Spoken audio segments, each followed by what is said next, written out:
Sometimes no introduction is required because the headline is just good enough. Fox 5 News reports that a man in Iola, Kansas, taking part in Weed Day, ended up crashing his truck while trying to light a joint.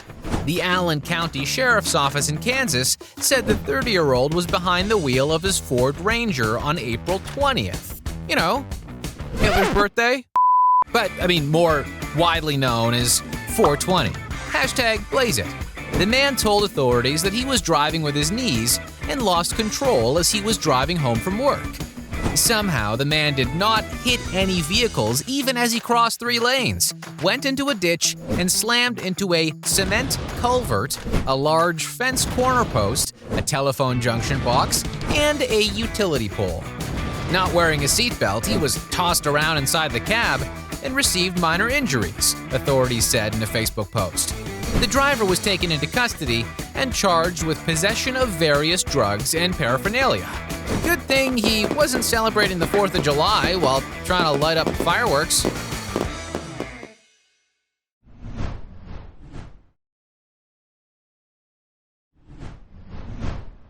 Your initial instinct with this one will be to blame the psychic, but I don't think that she's the problem. The Mercury News reports a Southern California man is trying for the 3rd time to have his case heard in court against a psychic who he accuses of defrauding him out of $1,000 and causing him emotional distress. Mauro Restrepo has claimed that the psychic, named Sophia Adams, promised to remove a curse placed on him by his ex-girlfriend.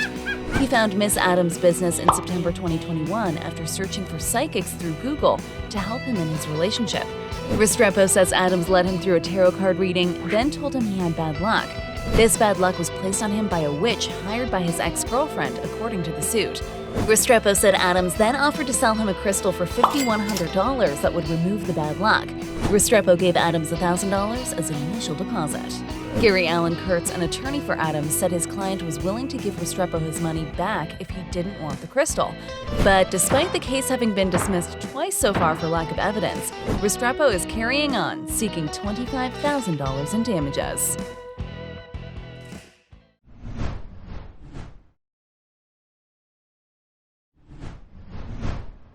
Not a great effort, but hey, at least he gave it a shot. Newsbreak reports that a 62-year-old man from Williamsport, Pennsylvania, named Cameron Ernest Bell, allegedly stopped at an intersection in front of police officers. The intersection didn't have a stop sign for the direction Bell was traveling, police said. They also knew he had a suspended license, according to the affidavit. Officer Andrew Stevens was on patrol and caught up to Bell, who allegedly slurred his words and had bloodshot eyes and droopy eyelids, according to Stevens.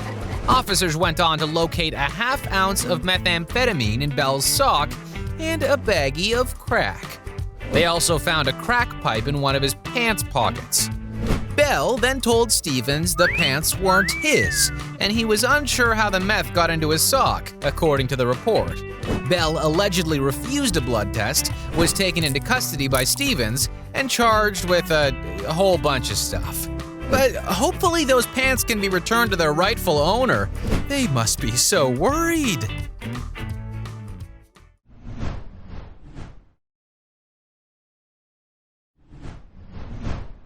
I don't know if this next story is a good thing or a bad thing, so how about you share your thoughts in the comments?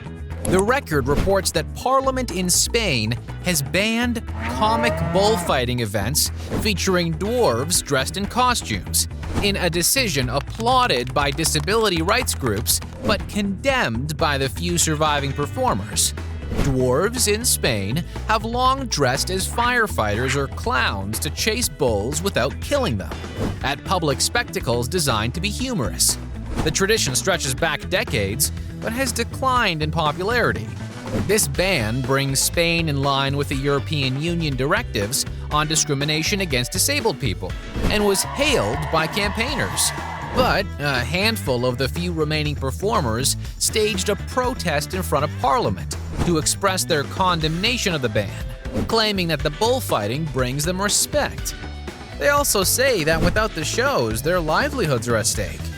Although bullfighting is deeply rooted in the tradition and identity of Spain, it has come under attack recently, with an estimated 250,000 bulls killed in bullfights worldwide each year. Since dwarf bullfighting doesn't end in the killing of the bull, should it continue?